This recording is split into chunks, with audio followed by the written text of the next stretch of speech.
Hey y'all, welcome to day 4 of the 30 Days of Healing series. This is a series to help you heal trauma in bite-sized pieces, no matter which stage of healing that you're in. And if you want to see which stage of healing that you're in, make sure you check out the description and go through the quiz. And the quiz will give you results of which stage of healing you're in, but it will also give you resources so that you can move through the next stage of healing. So today is really for the people that are in stage 1 of healing. But before I say this, I do want to say that some people, and I say this without any judgment, it's all part of the journey, it's all part of the process, but some people really do believe they're completely self-aware. And I've had clients that come to me and say, oh yeah, I'm self-aware, and then we work together and they tell me I was not as self-aware as I thought that I am. Self-awareness is huge to your healing. And it is huge to your healing because if you are not self-aware, you cannot make different decisions.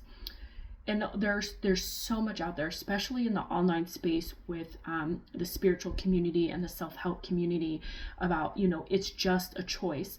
The reality is that it's not just a choice to magically pick something differently. It doesn't actually work that way, because what happens is that your habits, the things that you say, your reactions, they're automatic. They're automatic until you become self-aware.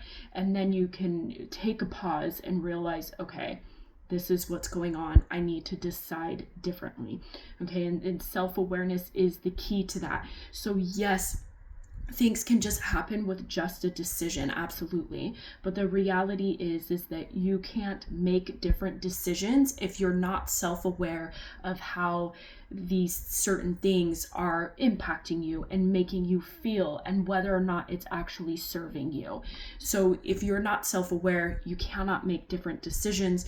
You also cannot see that maybe your triggers are not necessarily associated with what is currently happening, okay? So a lot of the arguments that you get into and you get really reactive and you get offended and you go into attacking and what I call pocket bombing, when you use certain things that people have said that hurt your feelings, and you kind of keep it in your pocket for later and use it at the opportune time. Okay, I call it pocket bombing.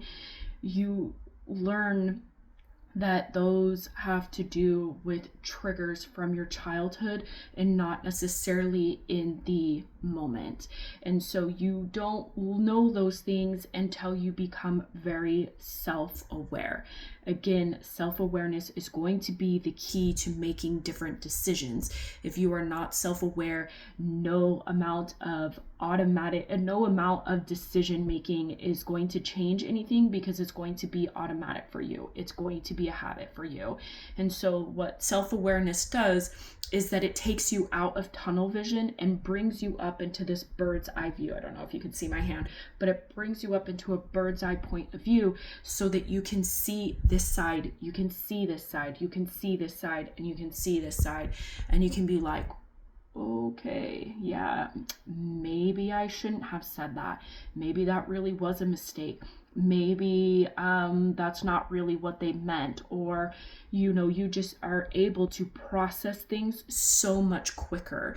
And this self-awareness actually helps you work through your trauma and work through your triggers so much quicker, because you can see that certain thing is correlated to something that happened like when you were 5.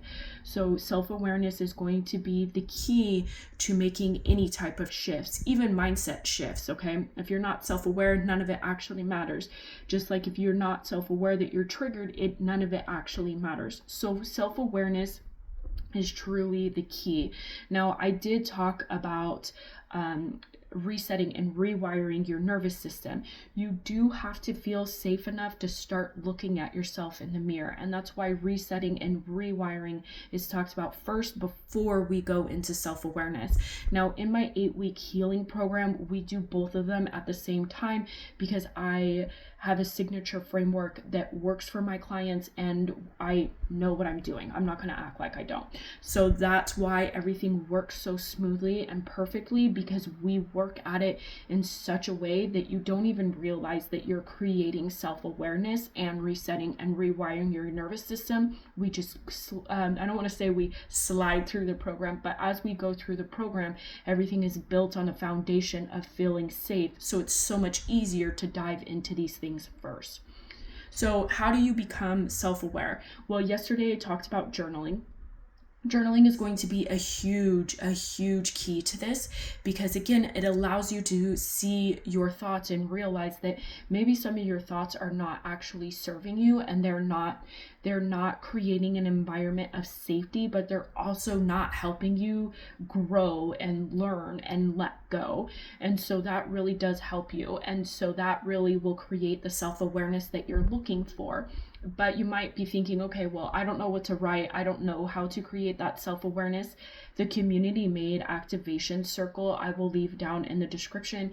I currently still have founding members spaces available. So for $11 a month, you get 30 journal prompts, 2 meditations, and you get accountability and coaching from me Tuesday through Thursday from 8 a.m. until 1 p.m. Pacific Standard Time.